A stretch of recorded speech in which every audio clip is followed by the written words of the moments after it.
Lane assignments and your positioning as you get to the start, always key. And that was the start, and it looks like Lumar had to lift a little bit, and J. Michael Kelly had a rock and roll start there. He's ahead of him right there coming down for the first corner. And we're on board with J.W. Myers in the U16. Unfortunately, nothing doing for Ken Muscatel. Yeah, we're in the corner right now with the U16. You can see him with that wing down. He's got to get a lot of air underneath that boat. Wow, it's deck-to-deck racing in that large corner, one of the fastest corners in APBA racing here. They're going to come off this corner, head down the backstretch, let it all hang out. Rich? Now, from this bird's eye view, it looks like a big gap between boats, Nate. Really, you can make up a lot of time on a course like this. Yeah, Doc got it going again. You sure can, Rich. I'll tell you, there's a lot of horsepower in these things, and it doesn't take much to, you snooze, you lose, so to speak. There's the Elam boat, J.W. Myers, without a cowling. Makes for a lighter boat, but certainly a bumpier ride. Oh, yeah, that's for sure. Hey, look, Lumar, wow, he just had a lot of horsepower, a lot of chute speed coming down the inside like that. Gosh, a lot of people have been putting J.W. Myers as the odds-on favorite. Lumar just blew by him like he was standing still. Well, I'll tell you, J-Dub's got a little disadvantage right now without a cowling. He has to stay in clear water. Any water at all on that boat, the fire's going to go out. And, Nate, you know all about a Bill Worster boat. You drove the Lumar boat a few years back. Jean Theoret looks like he's been driving this boat for years. Yeah, he's been running this race course for years, so that helps a lot. But this is a great boat race. The U16's pushing everything it's got, but right now, Lumar's got the inside track, the faster way around the course. Looking like the boat to beat, and when you get that inside lane, it shortens the entire course up for you. Take a quick look at the replay of Jean Theoret passing J.W. Myers, and there was a good reason for it. Yeah, you can see how light he got. He had to get on the wing or out of the throttle, and that time he got out of the throttle. And if you can see from the onboard camera here, the Lumar had a shot to go inside. The front wings is kind of flapping around, and it gave the Lumar the advantage. A couple of things here, Nate. Obviously, J.W. is a young driver. He didn't want to let history repeat itself where he blew over in that same spot on the course earlier, but also learning from his mistakes. It's a good sign. Well, we've all learned from mistakes. Every driver out there learns from mistakes.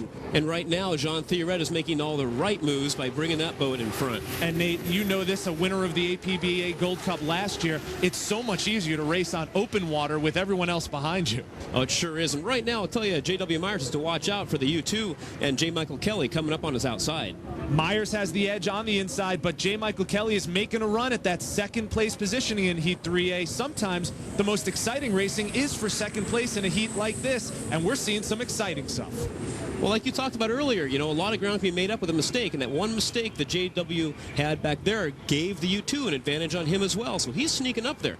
Here's J.W. Myers again in that U16 Elam, a very hot boat right now, but racing under a little bit of caution because he doesn't have the exact boat that he wants on the water. Well, he only can push a boat so far. Oh, he got loose again and rattled it up.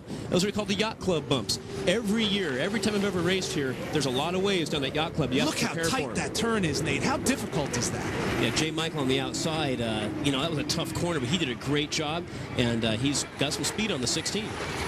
Racing like a veteran. It is virtually deck-to-deck, and they race for second place. You see the Lumar with Jean Theoret way out in front, so we have our most exciting racing to see who finishes second and who finishes third.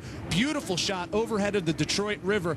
Every race course has its nuances. This is a bear of a race course. This is one of the toughest on the circuit, I'll tell you. You have the largest corner and the tightest corner and the Yacht Club bumps that I talked about earlier, where the current and the ground swells kind of converge there, and every time you go by, you've got these big waves you got to contend with. Must feel like a mini earthquake inside the hull of your boat when you're going over those waves. Especially when you know they're coming, I'll tell you, it's rough. You can predict, but you can prepare as well in a boat. Jean Theoret and Bill Worster's team looks very well prepared to run this boat all the way to the checkered flag in the final heat. And speaking of the checkered flag, here is the finish of Heat 3A. Jean Theoret making it 3 for 3 on the Detroit River. Look at that race for second and third place, and it's so important to get points at this race because there's a lot of racing, and you only take the top 6 boats, Rich. Missing cowling at all. U16 and J.W. Myers finishes in second. Close behind, it's J. Michael Kelly in the U2 finishing in third.